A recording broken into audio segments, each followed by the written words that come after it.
1996 through 2009 Mercedes E320 EGR valve replacement. I'm Brian Eslick from How to Automotive, and I'm going to walk you step by step through the process of changing out the EGR valve. So I'm going to be installing a Purebird EGR valve and gasket on this vehicle. I will link this part up in the description of the video. It comes complete with the vacuum switch also. And this is the part numbers for the gasket.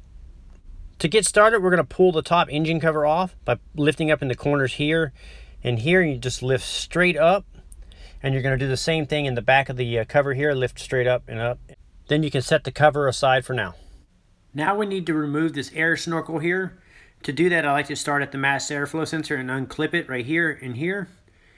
And then I will unplug the mass airflow sensor by squeezing the tabs and pulling aside. Lift up right here. And then in the back here, it has these little plastic tabs that you have to flare open. And then you, on mine is broken, but on yours we'll have two plastic tabs. So you'll flare the tabs just a little bit like this. And then you're able to push the air snorkel off the throttle body in the bottom here. And then you're going to have one more screw that's held on right here.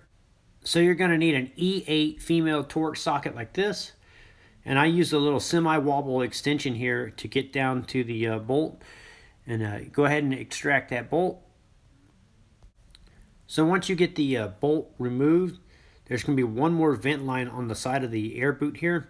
And you need to pull that off. And sometimes these are rock hard and they're not able to pull them off, or they may break. So you may have to replace it. So now that you got the air snorkel out of the way, the next step I like to do is unplug the vacuum source hose here. So this hose is what's feeding the vacuum to the vacuum switch. So go ahead and unplug that. And once you get that unplugged, the next step is going to be to unplug the electrical connector for the vacuum switch here. So you just squeeze the little tabs and pull the connector off. You may need to push the connector in towards the vacuum switch and then squeeze the tabs to pull the connector off. Once you get it disconnected, then you can just kind of push the connector out of your way, or just kind of feed it back through like this and just let it rest over here. Here is a closer look at the tabs that you're going to be squeezing to get it unplugged. Now we're going to get the EGR pipe off, and you need a 24mm wrench, and you're going to loosen the fitting here. There is a second fitting underneath that may spin on you, and if that happens, it will try to twist the pipe, and you'll have to take the whole pipe off to get the EGR out. So I'll walk you through that step that's actually happening on the line. So I'm going to remove the two bolts holding the pipe onto the back of the intake here off. So the vacuum line and vent tube here are in the way. So to make room to get to the bolts, you can just lift them off the port right here, and then you can get to the two E10 bolts and remove them. To make quick work of removing these bolts, I'm going to use my Milwaukee M12 3/8 drive ratchet here. It's an amazing little tool for these type of jobs. So once you get the two bolts for the pipe removed, then what I'm going to do is remove the two main bolts holding the EGR valve down.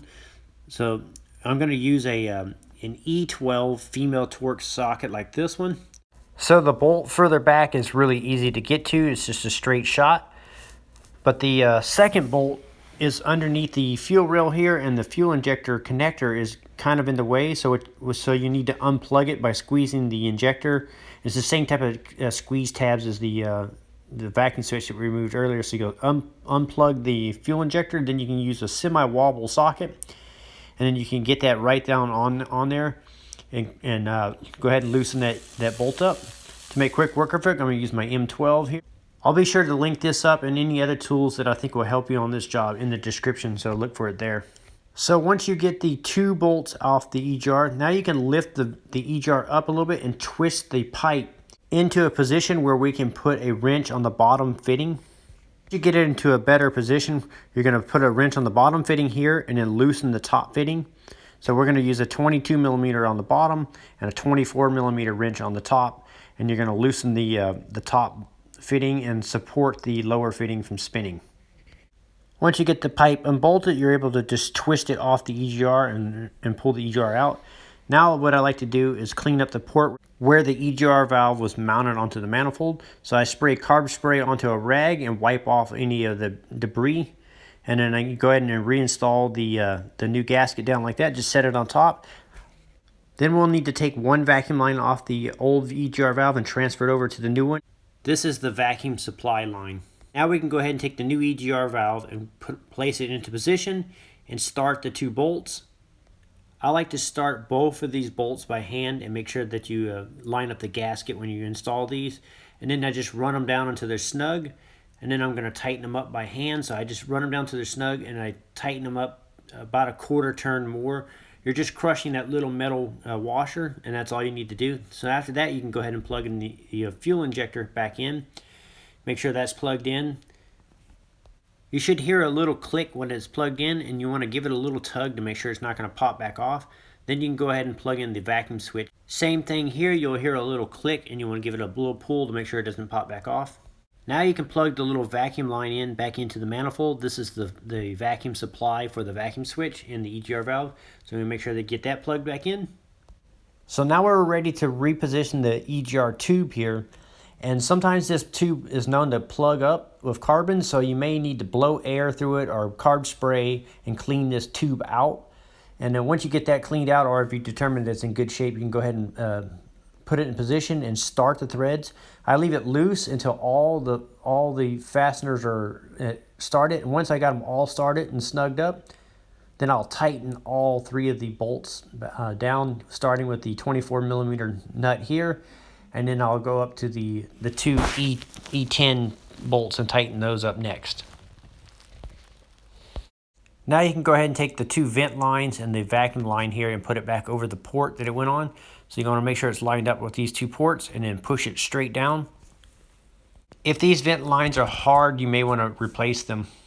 Now you can take the Air Snorkel here, feed it down into position and push it onto the throttle body.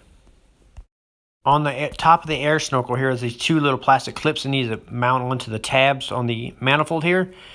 And then after you get those pressed into position, there's the vent line here. You want to plug that vent line back onto the boot right here.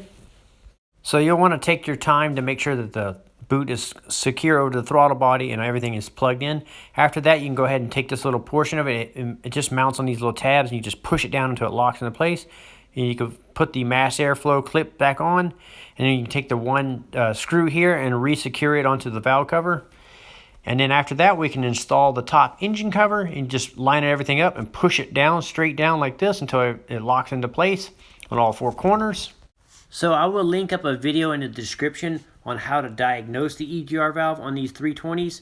And I will also link up all the parts and tools that I use in this video in the description. I'm Brian Essa from How To Automotive. I'd like to thank you guys for watching my videos. Encourage you to subscribe. Invite you to head over to the howtoautomotive.com website for more valuable videos like this. And I'd like to thank you again for watching.